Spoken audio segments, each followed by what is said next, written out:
Assalamualaikum warahmatullahi wabarakatuh. Nama saya Hamzatun Ainia dengan NIM 1522119. Prodi Pendidikan Guru Madrasah Ibtidaiyah, Fakultas Agama Islam. Video ini saya buat untuk memenuhi tugas mata kuliah Filsafat Pendidikan. Aliran progresivisme. Progresivisme adalah suatu gerakan dan perkumpulan yang didirikan pada tahun 1918. Progresivisme merupakan pendidikan yang berpusat pada siswa dan memberikan penekanan lebih besar pada kreativitas, aktivitas belajar naturalistik, hasil belajar, dunia nyata, dan juga pengalaman teman sebaya. Aliran ini telah memberikan sumbangan yang besar bagi dunia pendidikan saat ini, atau meletakkan dasar-dasar kemerdekaan dan kebebasan kepada anak didik. Anak didik diberikan kebaikan, baik secara fisik maupun cara berpikir, guna mengembangkan bakat dan kemampuan yang terdalam dalam dirinya, tanpa terhambat oleh rintangan yang dibuat oleh orang lain. Selanjutnya, tujuan pendidikan aliran progresivisme. Tujuan pendidikan menurut pandangan aliran ini adalah pendidikan harus memberikan keterampilan dan alat-alat atau keterampilan pemecahan masalah yang digunakan individu untuk menentukan, menganalisis, dan memecahkan masalah yang bermanfaat untuk berinteraksi dengan lingkungan yang berbeda dalam proses perubahan secara terus-menerus. Tokoh-tokoh dalam aliran progresivisme. Yang pertama adalah William James pada tahun 1842 sampai 1910. Ia menegaskan agar fungsi otak atau pikiran itu dipelajari sebagai bagian dari mata pelajaran ilmu pokok pengetahuan alam. Yang kedua adalah John Dewey pada tahun 1859 sampai 1952.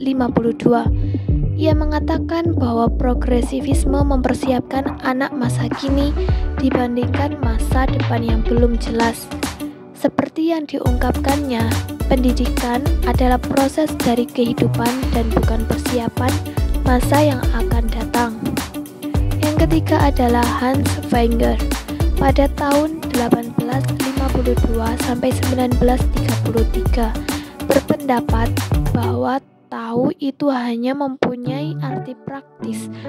Persesuaian dengan objeknya tidak mungkin dibuktikan. Satu-satunya ukuran bagi berpikiranlah gunanya dalam bahasa Yunani progma untuk mempengaruhi kejadian-kejadian di dunia. Selanjutnya ada aliran perennialisme, merupakan salah satu aliran pendidikan yang lahir pada abad ke-20. Perennialisme merupakan filosofi pendidikan yang berpusat pada guru dan berfokus pada kebenaran universal. Filosofi pendidikan ini bertujuan untuk mempersiapkan siswa untuk hidup supaya dapat mengembangkan kualitas dan intelektual serta moral melalui penekanan pada pengetahuan. Pandangan perennialisme dalam pembelajaran adalah aliran ini memiliki pandangan bahwa pendidikan bersifat education as cultural regression, merupakan pendidikan sebagai jalan kembali maupun mengembalikan keadaan manusia sekarang seperti dalam kebudayaan masa lampau yang dianggap sebagai kebudayaan ideal. Berikutnya ada aliran esensialisme. Esensialisme sendiri berasal dari bahasa Latin esensial yang berarti hakikat atau kodrat.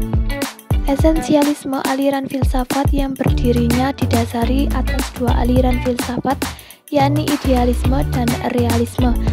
Dalam aliran ini, pendidikan lebih penting berpijak pada nilai yang terpilih dan mempunyai tata yang jelas, menjadikan belajar sebagai sebuah dari kesungguhan usaha tanpa derita atau menjauh dari persoalan sulit. Bergulat dengan dasar-dasar pendidikan.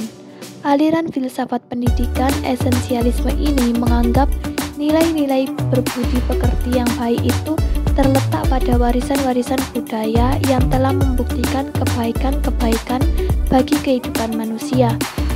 Dengan memiliki nilai budi pekerti yang baik akan menjadikan manusia memiliki sikap yang baik untuk menjunjung sebuah perilaku dalam pendidikan. Selanjutnya, perbedaan aliran esensialisme dengan progresivisme. Esensialisme yang berkembang pada zaman Renaissance mempunyai tinjauan yang berbeda dengan progresivisme mengenai pendidikan dan kebudayaan. Jika progresivisme menganggap pendidikan yang penuh fleksibilitas serta terbuka untuk perubahan, tidak ada keterkaitan dengan doktrin tertentu, toleran dan nilai-nilai dapat berubah dan berkembang. Aliran esensialisme ini menganggap bahwa pendidikan yang bertumpu pada dasar pandangan fleksibilitas dalam segala bentuk dapat menjadi sumber timbulnya pandangan yang berubah-ubah, mudah goyah dan kurang terarah, serta tidak menentu dan kurang stabil. Karenanya, pendidikan harus di atas pijakan nilai yang dapat mendatangkan kestabilan dan telah teruji oleh waktu, tahan lama, dan nilai-nilai yang memiliki kejelasan dan terseleksi. Berikutnya aliran rekonstruksionisme. Rekonstruksionisme berasal dari kata reconstruction yang berarti menyusun kembali. Dalam konteks filsafat pendidikan, aliran rekonstruksionisme adalah suatu aliran yang berusaha merombak tata susunan lama dan membangun tata susunan hidup kebudayaan yang bergerak modern. Aliran ini dipelopori oleh George Cohn dan Harold Robb pada tahun 1930. Mereka bercita-cita merekonstruksi kembali kehidupan manusia secara total. Semua bidang kehidupan harus diubah dan dibuat baru. Aliran yang ekstrim ini berupaya merombak tata susunan masyarakat lama dan membangun tata susunan hidup yang baru melalui lembaga proses pendidikan, proses pembelajaran dan segala sesuatu bertalian dengan pendidikan tidak banyak berbeda dengan aliran progresivisme. Selanjutnya, contoh penerapan aliran rekonstruksionisme, yaitu pemberian tugas mandiri kepada peserta didik secara berkelompok maupun individu, seperti pembuatan karya ilmiah yang dapat memberikan kesempatan untuk membangun pengetahuan, pengalaman masing-masing peserta didik. Dari tugas ini, peserta didik dapat bersosialisasi dan berinteraksi langsung dengan masyarakat di luar lingkungan sekolahnya. Dapat mengetahui masalah-masalah dan perkembangan apa saja yang terjadi di masyarakat saat ini, serta dapat memberikan ide, pendapat, atau solusi-solusi atas permasalahan sosial yang ada. Itulah materi tentang aliran-aliran dalam filsafat pendidikan.